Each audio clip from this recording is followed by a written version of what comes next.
نحمده ونصلي على رسوله الكريم. أما بعد فأعوذ بالله من الشيطان الرجيم. بسم الله الرحمن الرحيم.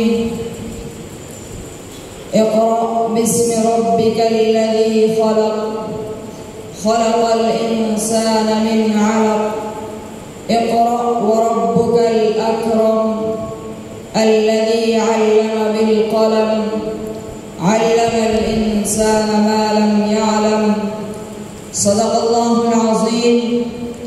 وقال النبي صلى الله عليه وسلم: طلب العلم فريضة على كل مسلم، أو كما قال عليه الصلاة والسلام.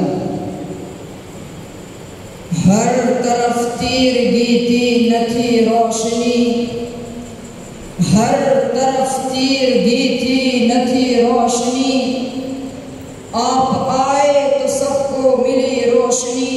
صلی اللہ علیہ وسلم.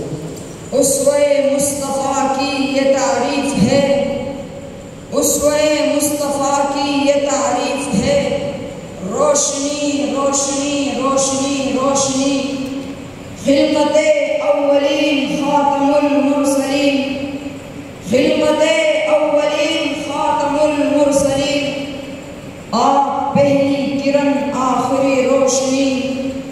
ایک امی لقب کا اعجاز ہے، ایک امی لقب کا اعجاز ہے. آدمی کو ملی علم کی روشنی. میرے محترم مہمانان گرامی اور عزیز دوستو، السلام علیکم ورحمۃ اللہ وبرکاتہ. آج جس موضوع پر مجھے آپ حضرات کے سامنے اظہار ما فی الضمیر کا حکم دیا گیا ہے وہ علم ہے.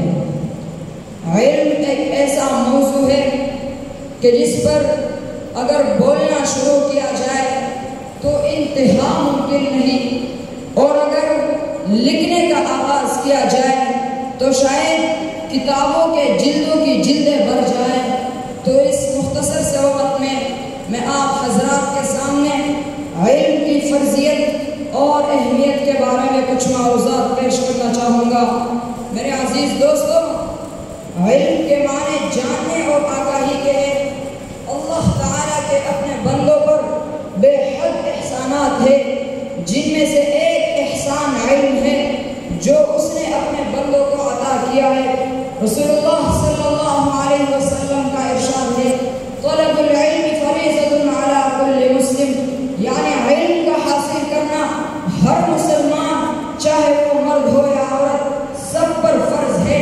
یہ وہ علم ہے جس کے متعلق غار حرا میں سب سے پہلی وحی اقرأ باسم ربک الذی خلق نازل ہوئی.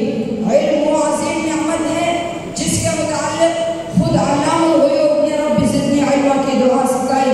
علم ہی وہ تفریق ہے جو اللہ تعالیٰ نے انسان اور جانوروں کے درمیان پیدا فرمائی. انسان زمین پر اللہ تعالیٰ کا خلیفہ اور نائب ہے، اسے علم ہی کی وجہ سے باقی مخلوقات پر فضیلت حاصل ہے. علم ہی وہ دولت ہے جس کی وجہ سے فرشتوں کو حضرت آدم علیہ السلام کو سجدہ کرنے کا حکم دیا گیا.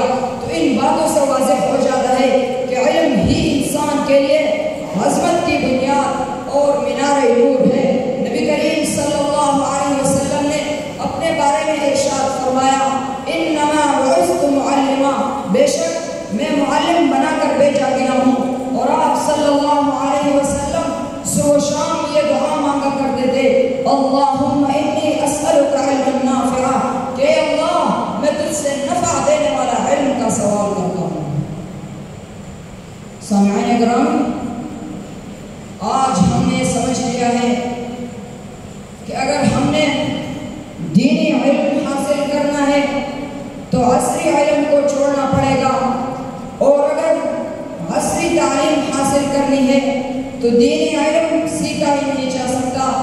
جبکہ ہونا تو یہ چاہیے تھا کہ مسلمان علم کی طرف سب سے زیادہ توجہ دیتا، کیونکہ قرآن نے دین کے بنیادی احکام کے ساتھ ساتھ دنیاوی علم، فلسفہ، تاریخ، غذائیت اور سائنسی علوم پر غور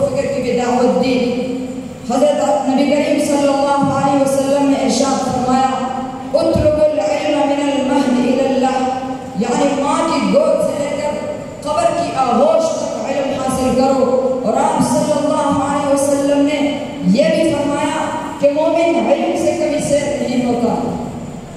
حضرت علی کرم اللہ وجہہ سے کسی نے پوچھا کہ مال افضل ہے یا علم؟ تو حضرت علی رضی اللہ تعالی عنہ نے فرمایا علم انسان کو ذی شرف بنا دیتا ہے، اور علم انسان کو سخی بنا دیتا ہے، علم دوسروں کو دینے سے اضافہ ہوتا ہے اور مال دوسروں کو دینے سے کم ہو جاتی ہے۔ علم انسان کی خود حفاظت کرتا ہے اور مال کی حفاظت انسان کو خود کرنا پڑتا ہے۔ علم عظمت اور سربلندی کا ذریعہ ہے۔ زیور علم سے آراستہ لوگ اللہ کے زیادہ قریب ہوتے ہیں۔ اللہ کے نزدیک عالم اور جاہل برابر نہیں ہو سکتا۔ قرآن پاک کا اعلان ہے قل هل يستوي الذين يعلمون والذين لا يعلمون، کیا وہ لوگ جو علم والے ہیں اور وہ لوگ جو علم والے نہیں برابر ہو سکتے ہیں؟ اور جو لوگ نور ایمان سے منور ہو کر علم سے کام لیتے ہیں ان کے لیے ارشاد فرمایا یرفع اللہ الذین آمنوا منکم والذین اوتوا العلم درجات، یعنی اللہ تعالیٰ ان لوگوں کے درجات بلند فرمائے گا جو تم میں سے ایمان لائے اور جنہیں علم دیا گیا۔ اسلام اپنے ماننے والوں کو یہ درس دیتا ہے کہ تم علم کی تلاش میں نکلو اور حکمت کے موتی جہاں سے ملے انہیں حاصل کرو۔ اللہ تعالیٰ سے دعا ہے کہ اللہ جو علم تو نے ہمیں دیا ہے اسے ہمارے لیے مفید بنا اور ہمیں ایسا علم عطا فرما جو ہمیں نفع دے اور اس علم پر عمل کرنے کی اور اس کے مطابق زندگی گزارنے کی توفیق عنایت نصیب فرما۔ آمین۔